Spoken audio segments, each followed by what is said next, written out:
Then she trying to explain to him, bro. She was scared, bro. I wish I could have helped her, bro.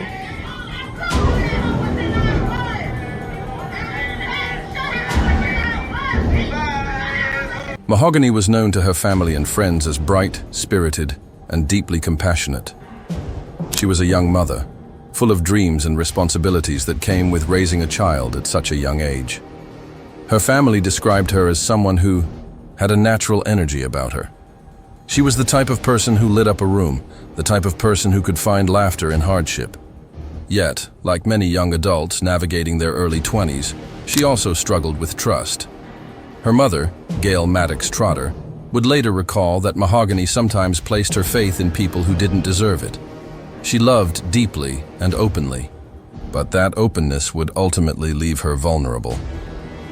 On that Sunday evening, Mahogany found herself in a dangerous situation, one that unfolded rapidly and with devastating consequences.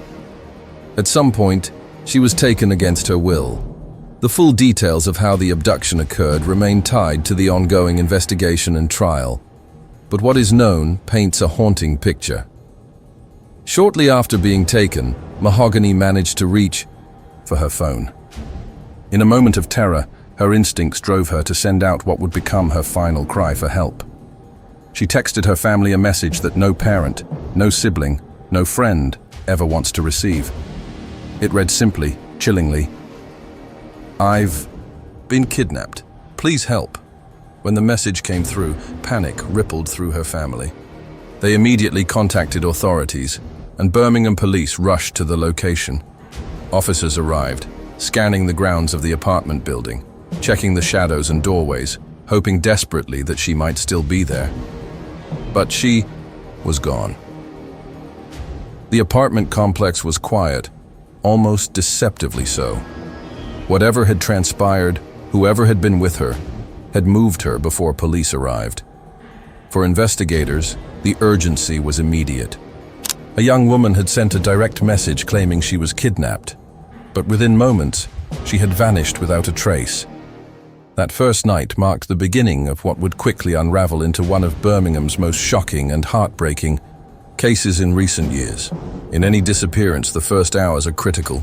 Investigators often refer to them as the golden hours, when leads are fresh, witnesses' memories are sharp, and there's still a chance the victim may be alive and within reach. For Mahogany's family, those hours were consumed by dread, the apartment complex, and reached out to anyone who might have seen her. Meanwhile, family members frantically called her phone, praying she would answer, praying she would somehow break free and come home. But the calls went unanswered, and in those early hours, hope still flickered. But it was hope against the creeping realization that something sinister had already happened. Who was Mahogany? To understand the weight of this story, we must pause and remember who Mahogany Jackson was before that night. She wasn't just a name on a headline. She wasn't just another victim in a police report. She was someone's daughter, someone's mother, someone's friend. Born and raised in Birmingham, Mahogany was surrounded by a large and loving family. Her mother, Gail, described her as a free spirit, a girl with laughter in her eyes and kindness in her heart. Mahogany had dreams, though like many young adults, the path ahead was not always clear.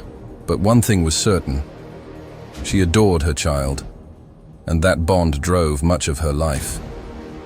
She was only 20 years of life, 20 years of love, 20 years of being shaped into the woman she was becoming.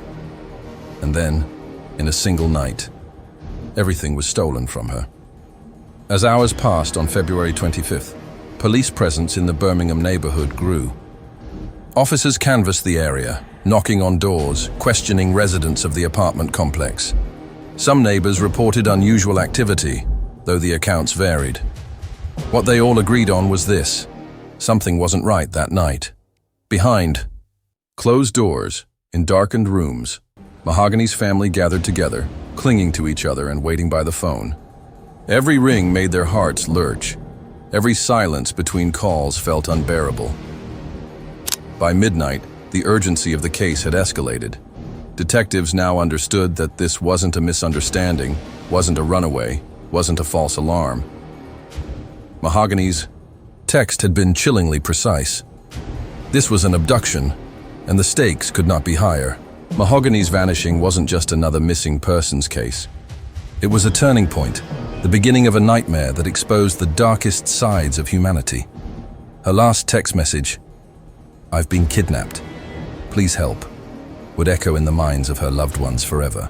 The early morning of February 26, 2024, arrived with a cold, gray light over Birmingham. The city, still shaken by the news of Mahogany Jackson's disappearance, was now on edge. Word of her missing status had traveled through social media. Around mid-morning, law enforcement received a report from a passerby in a remote area near Laurel Avenue, a part of Birmingham, often frequented by joggers and local residents, but otherwise quiet. The caller reported seeing a body lying off the side of the road. When officers arrived, they were met with the horrifying sight of Mahogany Jackson's lifeless form. She had been shot in the back of the head, execution style. The precision and brutality of the act left no room for doubt. This was murder, deliberate and violent. Detectives quickly secured the scene, marking the area with yellow tape and restricting access. Photographers and forensic teams moved methodically, capturing every angle, every clue. Footprints, tire marks, and other minute traces were documented. Every detail mattered. Every overlooked clue could mean the difference between justice and impunity. The Birmingham Police Department quickly launched a full-scale investigation.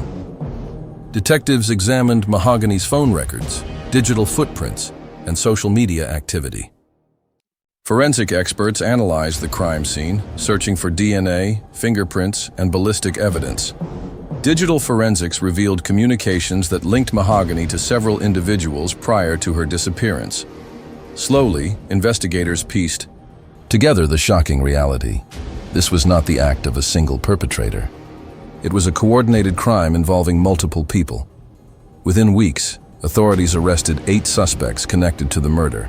Brandon Pope, 25 Francis Ace Harris, 25 Jeremiah Kodak McDowell, 19 Blair Green, 26 Senior McCall, 24 Tasia Lewis, 26 Giovanni Clapp. Prosecutors later announced their intention to pursue the death penalty for those most directly responsible. Disturbingly, reports surfaced that portions of the assault had been filmed by some of the suspects. These videos were seized as evidence, underscoring the calculated cruelty of the crime. The arrests brought some relief to the community, but also a new wave of outrage. How could so many individuals come together to commit such an atrocity? The gay case became one of the most high-profile investigations in Birmingham's recent history. The Birmingham Police Department quickly launched a full-scale investigation. Detectives examined Mahogany's phone records, digital footprints, and social media activity.